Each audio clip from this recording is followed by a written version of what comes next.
Me again, time for another boring old fat whiny woman, bonbon eating, triple chin wearing, bad hair doing, obligation video time. Promised a friend I would do this. I look absolutely terrible. Just want to point that out. I look bad. My face is flush. I'm trying to get over a break of fever, and the medication they're giving me is hurting me just as bad as what I got. So it is what it is. I'm swole all over. My joints are swollen. My face is swollen. That's why I looked off on that last video. Had to put it out. But I did promise a friend I would do this. I'm not a historian, okay? And a lot of this is, yeah, this is me figuring this stuff out. But please do your own research.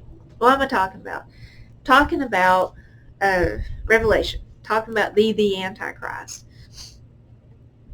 A friend of mine and I was talking about the Antichrist. And I thought, well, shoot, I ought to research this stuff and see about it. And lo and behold, there is no the Antichrist. There is Antichrist in the Bible. Those are people who are against Christ. But there is no the Antichrist. And so what I did, I researched all of Revelation and other places, line by line by line, with this one as well, line by line by line, and looked at history, Revelation, and compare that to Old Testament writings such as, Malachi, Zechariah, Joel, Isaiah, did I say Jeremiah, Daniel, and the like. Also looked at New Testament writings on it, like Paul with Thessalonians and Matthew and other places as well, looking for this the Antichrist. I come up with the idea that there is none, because the Bible don't say it. There is no man long with arms long enough to take on God. So, yeah.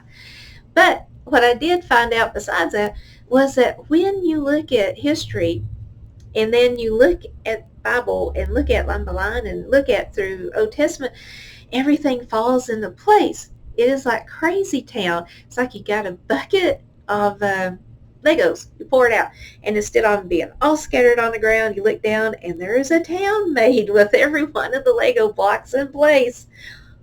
It makes sense. So hopefully this will inspire you to look at stuff and do your own research on it. Like I said, what I did was looked at Roman history from 100 AD, or BC rather, to 70 AD, Rome and Judea history and how it kind of mingled in together, because we know that the beast from the sea is Rome, the beast from the land, that's Judea. So how does this all go together? And that's what I'm going to show you. I'm not prepared. This is all written on paper, and all I got is this camera. So let's try this. Okay, you can stop the video and take notes and whatnot. Or do, like I said, do your own research, please. Anyway, let's get started. If you go to Daniel 7, here are the kingdoms in Rome during its foundation at the third emperor stuff. Or anyway, you got these 8 kingdoms. These 8 kingdoms. Yeah. Now, is this where the kings come from? Well, it's where 3 kings come from for sure, which is in Judea. But Daniel 7 is a little different from Revelation when it talks about the beast that comes out of the sea. Why is it different?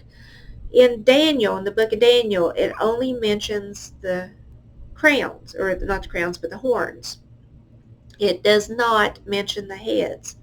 The heads are something different than crowns. They're not crowns, but the horns in Revelation. It only mentions the kings because they have no concept of empire, stuff like that. Yeah. That being said, let's go to Daniel 7 and read it. And like I said, I'm not prepared. Let's go to 7.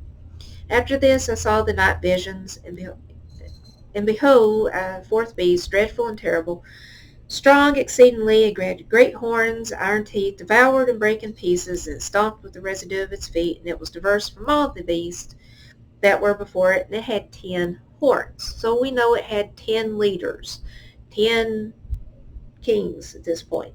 That's all we know. We know nothing about the heads. Okay. I considered the horns, and behold, there came up another little horn before, which were 3 of the first horns plucked up by the root. And behold, the horn were eyes. Pay attention here. This is important. This part is important. It had eyes like the eyes of man, and a mouth speaking great things. Now, we don't have to do any interpretation on this, because an angel from heaven does it for us. So if we drop on down, let's see, where I want to go. 19, this angel gives this interpretation. Then I would know the truth of the fourth beast, which was diverse from all the others, exceedingly dreadful, teeth of iron, nails of brass, which devour and break in pieces and stamp with the residue of its feet. And of the 10 horns on its head, in which the other came up, and before 3 fell, even of that horn had eyes and a mouth that spake very great things, whose lips were more stout than its fellows. Behold, the same horn made war with the saints. Now pay attention here. This horn, we know, brought 3 kings up and is making war with the saints and can speak great things. We know these things. The Ancient of Days came, and judgment will given to the saints, and the Most High came of the saints possess the kingdom. That saith, the fourth beast shall be the 4th kingdom of the earth, which shall be diverse from all the kingdoms.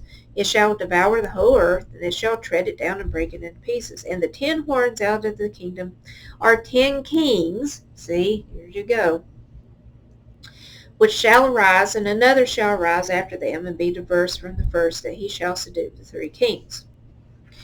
Now, if we go to looking at history, I showed you the kingdoms that were in Rome during its foundation. Now, you can pick your kings from there, but this made more sense to me. Let me go back to my video so I can see what I'm doing. Now, I don't have to be correct on this. I should be correct on it. But I could be wrong. That's what I'm trying to say. So please research this yourself. Because there's a couple of them here. It's like, I don't know about that. But it is what it is. Your 10 horns. These are the people who were in power during the foundation of Rome.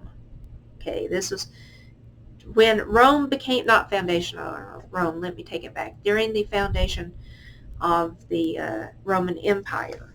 Rome was already founded, and then you have the empire who is coming up. This beast is now emerging out of the sea at this point. So you had these 3 emperors here who had rule. They agreed to a rule.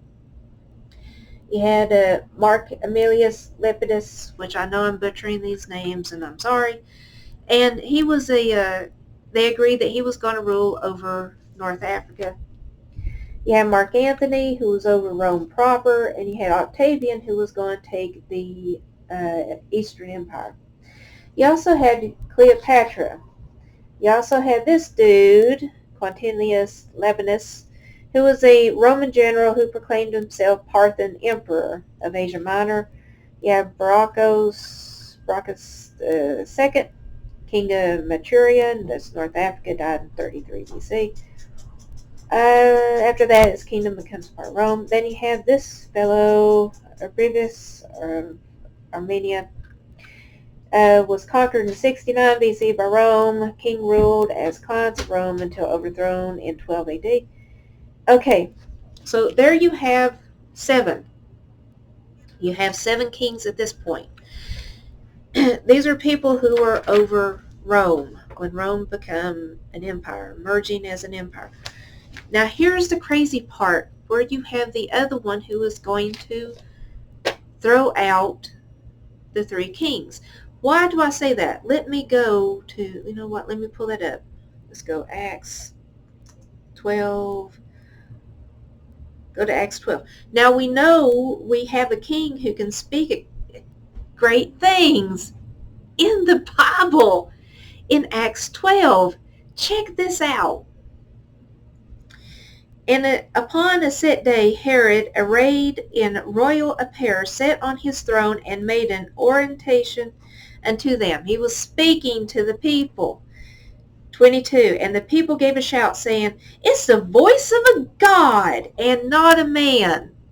So he was able to speak like the voice of a God. He was able to speak great things. This is Herod, folks. And immediately an angel of the Lord smote him, because he gave not God the glory, and was eaten of worms, and gave up the ghost. There is your little horn. And check this out. You had rulers of Judea. Come on, focus. You had rulers of Judea at the time of Rome's foundation. You had John Hyrcanus II, who was king, Mark Antony, named Herod, and Vesnel, Herod's brother, as a co-ruler to support this king, Hyrcanus II. Then he had Antigonus II, who overthrew this king, Hyrcanus. He was his, I think he was his nephew, if I'm not mistaken. But he overthrew this king, and Herod went to Rome to restore Hyrcanus. So the co-rulers went to Rome and said, hey, Hyrcanus has been overthrown by this dude. Let's restore this dude. But when he got up there, Herod is named king and overthrows this one. He convinces Rome to make him king. And during that time, during this 3-year or 2-year skirmish, Herod kills this dude, and he sends his head to Rome. All right, this ends the Hasmonean dynasty and starts the Herodian dynasty. And during this time, Herod was married. So he's like, well, I want to secure my kingship to the people here, so I better make this legit. So he divorces his wife and his son and sends them off into exile. And he marries a Hasmonean royalty princess to secure his position. Okay, keep that in mind. And when he does, Herod's mother-in-law, Alexandria, wanted this dude's son restored. So she calls up Cleopatra and Mark Antony to proclaim him king of Judea. So what happens? Herod had him executed. Ain't that crazy? Three kings. He kills 3 kings. He uproots them. This is why when we get to the heads and whatnot, I'm going to say what I do about Cleopatra on that. Because she had the authority to make him a king, folks. So that's important to look at later. So there is your kings. Now you can pick, now that's my theory on the king. I'm going to say that. Because you can pick any kings out of those 8 kingdoms that was under Rome. But the ones who were over Rome at the time were those folks. And then you got Herod, who plucks up 3 kings, plucks up 3 horns. So that's one timeline, which is like crazy. I think that's crazy. And I looked at that, I'm like, oh, that is just absolutely bizarre. That is bizarre. Now let's go back to Revelation 13 and look at the heads of this beast. Let's see, where am I at? Acts 12. Let's go Revelation 13. And I stood, now keep in mind, like I said, now Daniel's is different from Revelation, than Christ's revelation. Daniel doesn't speak of the heads. He only speaks of the kings. The ones who are in power is the ones he is talking about in Daniel 7. Now we have something different. We have a curveball in Revelation. We have heads, which are weird. And we have kings who can sit upon these heads, who sits upon these heads, and are given authority through the head. They exist only because of the head. So let's cover it. And I stood where I'm at 1. And I stood upon the sand of the sea, and I saw a beast rise out of the sea, having 7 heads and 10 horns. Those horns are different than the horns we saw. And upon these horns were 10 crowns, and upon his heads the name of blasphemy. And the beast I saw was like a leopard, and his feet were feet of a bear, and his mouth mouth of a lion, and dragon gave him power and seat and great authority. This is the same beast as in Daniel 7. And I saw one of the heads were wounded to death, and his deadly wound was healed, and all the world wondered after the beast. And they worshiped the beast. And let's see where I want to go to. Power. Let's see, they gave image to the beast. Well, I guess I can stop there and I'll cover the horns here in a second. So you have 7 heads who are head of this empire. Now keep in mind when Daniel was saying this is where the empire was coming into fruition. And right here you still coming into fruition because it's just now rising out of the sea. Here are, I know, 6 of the heads. I'm pretty sure I know who the 7th one is. Could be wrong, but I'm pretty sure I'm right on it. A head is one who can give authority, who can make a king. The heads make the king. They give the authority to someone else to be a king. That's who the head is. So here we go. Keep that in mind. Oh, wait. Make sure I'm showing this on it. On here. Here we go. All right, the beast head. Now you had your first 3 emperor rule here with Julius Caesar, Pompey, and this dude I can't pronounce. So you had here, and it fell apart when Egypt, the pharaoh of Egypt, killed Pompey, which was Julius Caesar's son-in-law? Yeah, son-in-law, and Caesar was mad as all get-go. Anyway, it fell apart. So you had this one fall apart. So now you have the second 3 emperor rule. You got Mark Antony, pretty much, and they had Octavius, which is Augustus.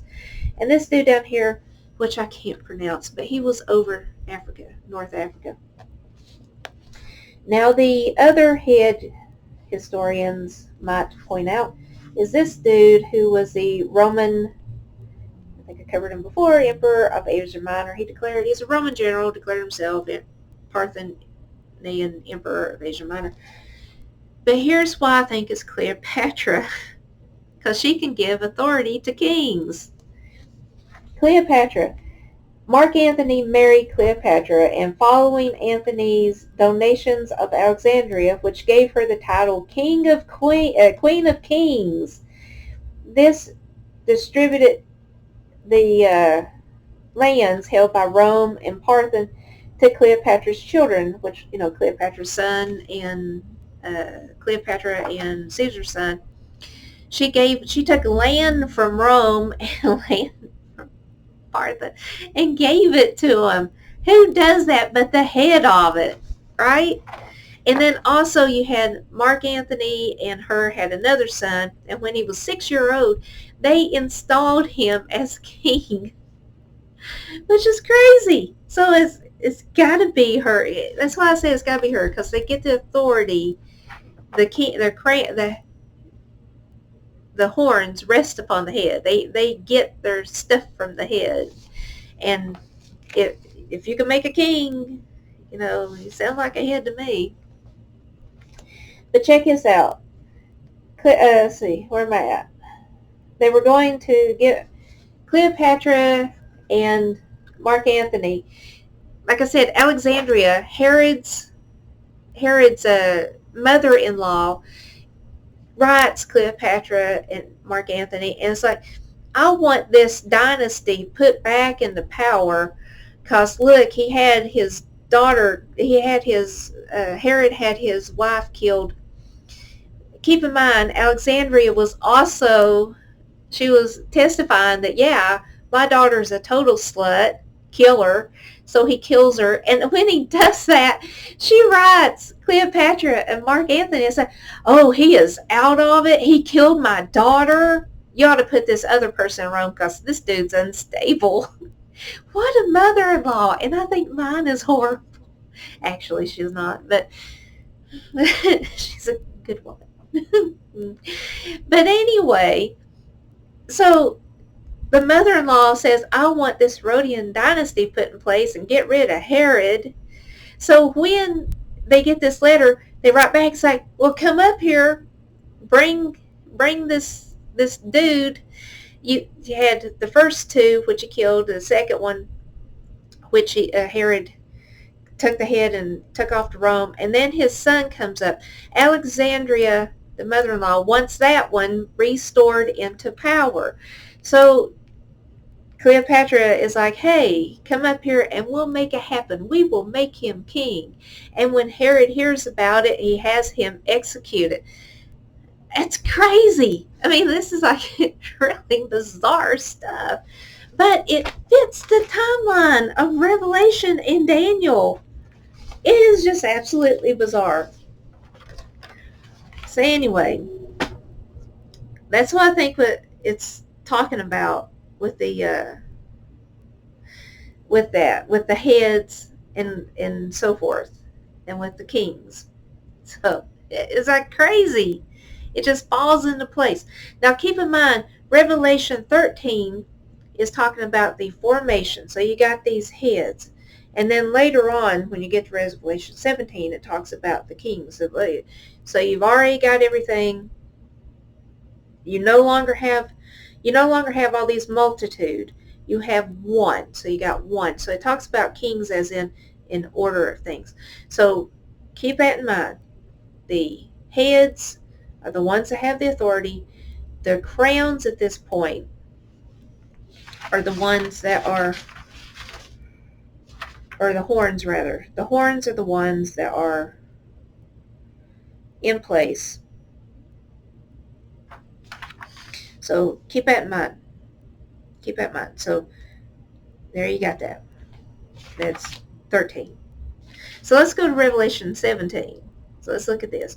Now this is after you have this multitude of headship. There's only one head at this point.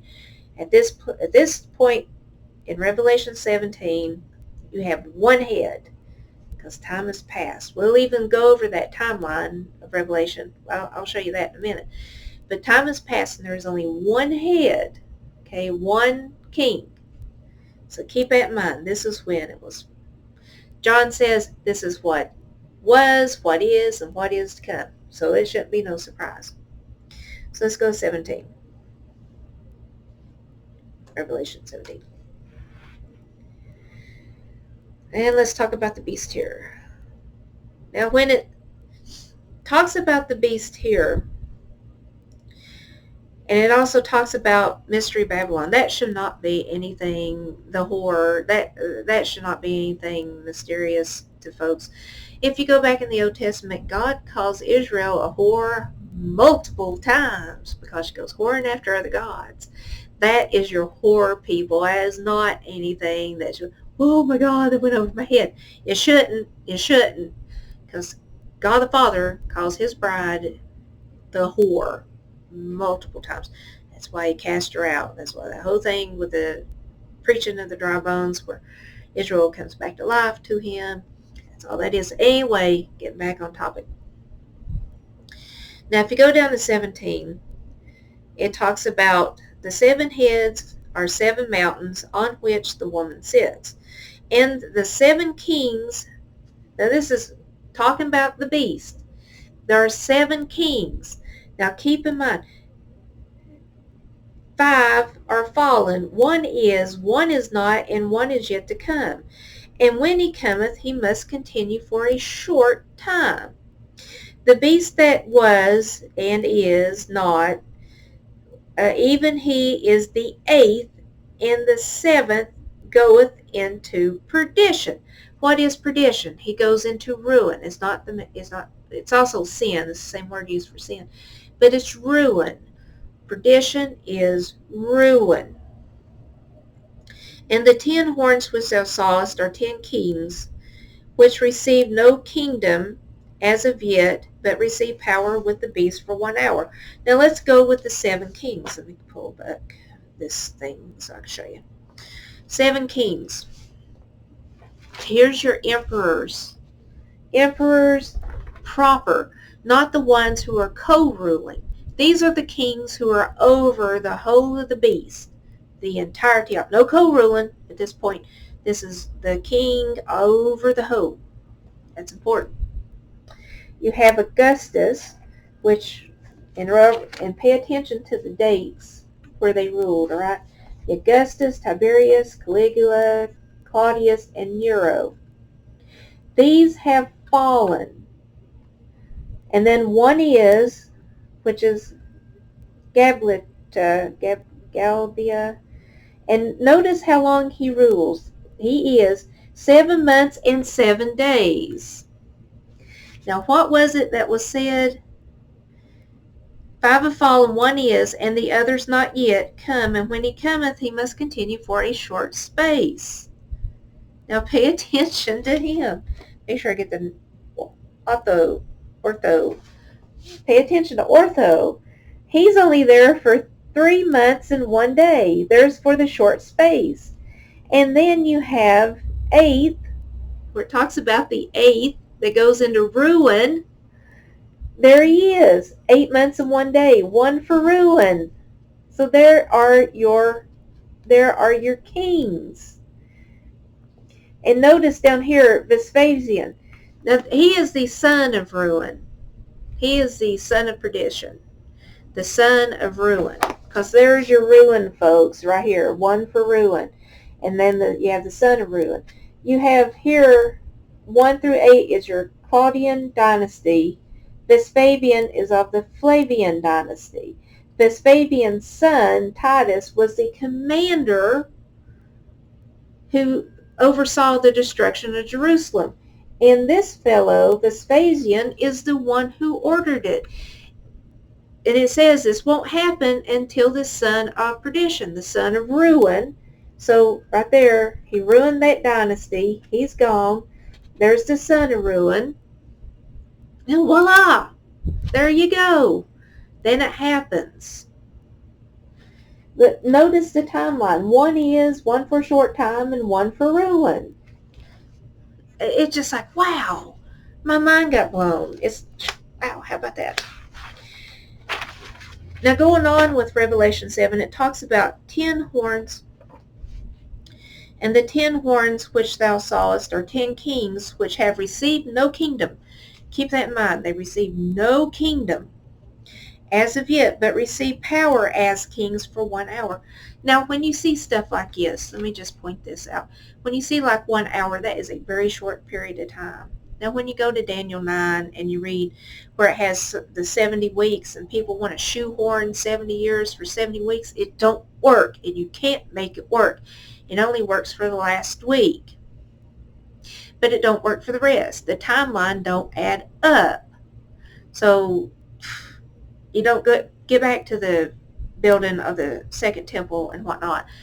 It don't work. Instead, what happens when they tell this span of time where it says it'll be the temple will be built in a short period of time, and then there'll be a longer period of time, and then an even shorter period of time when it talks about the Daniel timeline. That's all it's talking about is a period of time. You can't shoehorn years into it. The same way here, 1 hour. They had more than 1 hour as king. And same goes if you go to Revelation 20 where it has 1,000 years. That is a long span of time. It doesn't mean literal 1,000 years. It just means it's an illustration of a long period of time. That out of the way. Here's your 10 horns. The governors after Pontius Pilate in Judea, the 1 hour, like I said, is one short time. And here I am going to butcher these names, but here we go. It all lines up with the destruction of the temple of Judea. Here you go. Here's what I got. Yeah, these are after Pontius Pilate. So you have Marcellus in his years, Marcus, and then you have Marcus Julius Agrippa. Now this one doesn't count because it said these have no kingdoms. These have no king. He actually has a kingdom. Marcus does. He's actually a king. And then down here you got Fedus, and then this dude, Felix, Festus, this dude, and this dude. And notice the dates that they ruled. These were all the governors who were over Judea from after Pontius Pilate on down to 70 AD. All these were agitators except for one. I don't think Agrippa was a agitator. But anyway, like I said, he had a kingdom. So, but the rest were agitators who made war with the saints. They were doing everything they could to get Rome to come in and just absolutely decimate them. They were doing stuff like what was it? I know Agrippa, when Augustus came into power, Augustus, when he came into power and he was remaining king. Now this is why they call him a short king. I should even mention this. This is why they call him a short horn, because he didn't have much power. He was actually for Mark Antony when Octavian and him was going to civil war. But when Anthony lost, he goes over to Octavian and is like, I'm sorry about that, that's my bad. And he sweet talks his way into staying king, even though he was against him. So when he became Augustus, he's like, all right, you can stay king, but you have no authority to do any delegation with outside kingdoms. That's why he's a little horn. Ain't that crazy? He is not that big of a horn. He's just a horn, a little tiny one. Yeah.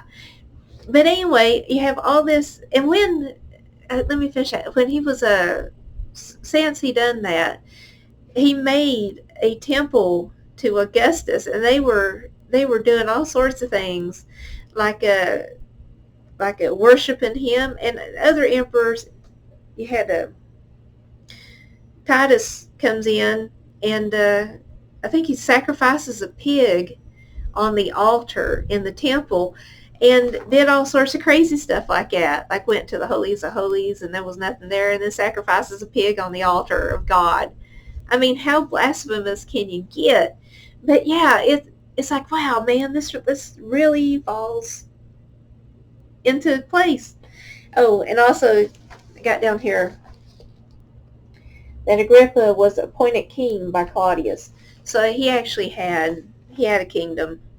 And the rest of them did not have kingdoms. They were just governors who were acting in the authority of Rome. Rome gave them their power. So they said the beast gave them their power as kings. They could rule over it as a king for 1 hour with the beast. And if you notice, like I said, the dates, they're very short. They're not in there very long. Let's see, what else do I want to cover? I think I covered it all on that. 7 kings, son of perdition, the heads, tribes, yeah. And I want to cover that, I should cover this before, where it talks about 2 Thessalonians 2:1. And I beseech you, brethren, by the coming of our Lord Jesus Christ, and by our gathering together unto him, that we be not soon shaken or troubled, neither by spirit or word nor by letter, because the time of Christ is at hand. And you go on down to 3. Let no man deceive you by any means, for that day shall not come, except for there be a fallen away first, and that man of sin be revealed, the son of perdition, who goes and opposeth and excelleth himself, all that is called God, or all that is worship. Like I said, they're over here, they're sacrificing hogs in the Jewish temple. The son of perdition, he was in Vespasian, Titus's dad, who actually said, go and destroy Jerusalem. They were in a civil war at the time. And here's what's crazy. They surrounded the city. Now, notice in Matthew 24, it says that when you see the city surrounded, you better flee to the mountains. Well, how do you flee to the mountains when the city is surrounded? That's crazy talk. You can't get out. But Vespasian was pulled back to Rome because of that one dude, the last of that dynasty, was killed. He was pulled back. He had to go back to Rome. He had to be emperor. So during that time, the armies went with him, and the city was not surrounded anymore, and they could flee to the mountains. Ain't that crazy? But while he was there, that's when he was sacrificing hogs to other gods and whatnot in the temple. Ain't that nuts? And then Titus comes in with a vagabond bunch of people, not professional soldiers, but a bunch of mercenaries, and that's why they destroyed the temple so completely. But he comes back and does the Civil War and destroys it all. That's what all, like I said, it all falls into place. It all does. Where they go in God's temple and sacrifice hogs. Crazy. And I also want to point this out. Some people like to say that Revelation is like all over the place. It's not. It actually goes in order. And if you write this stuff down, it's like, it's all in order. And I've been lied to my entire time. Because I was taught that it's written like in loops. You know, you go into the future, and then you're here, and then you're in the past, then you're in the future, and then you're here, and you're, you know. But no, it ain't. It is actually, it goes in line. So if you look over here, here's the chapter and the verse number. These are the orders of the seals, the trumpets, the bowls, the vials. So you have your 7 seals. And look at the number of the chapter and the verse. And you see, and the seals go all in order. And then you get down here, the 7th seal begins the trumpets, and then you got your trumpets, and it's all in order. 7 thunders are sealed. Let's get to the next page. Then you go on with your 6th trumpet, your woes. Oh shoot, where was the first woe was within the trumpet, wasn't it? First woe, yeah, it was after the first woe was after the 5th trumpet. So it still goes down. 2nd woe, your 3rd woe. Your 2nd woe is, your first woe is where Satan is kicked out of heaven, and your 2nd is where he makes war with the saints, and the 3rd is at war with Christ's followers. 2nd woe, 2 witnesses killed.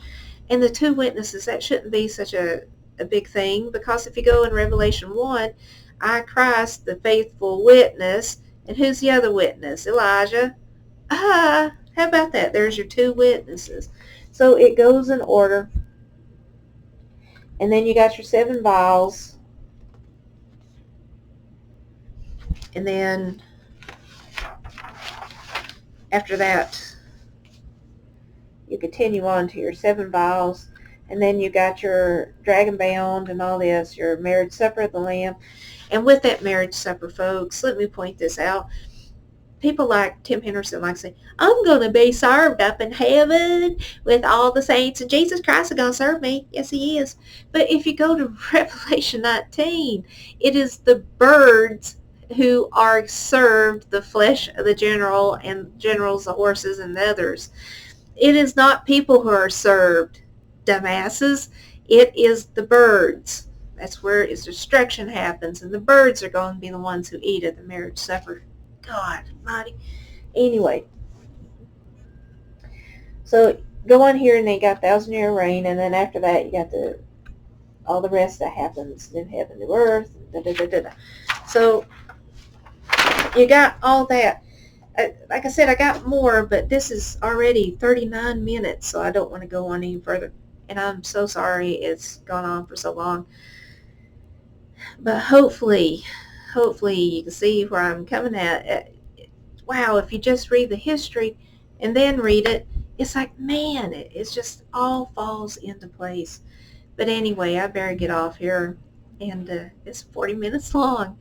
But anyway, folks, have that fantastic day. Read that scripture and that history.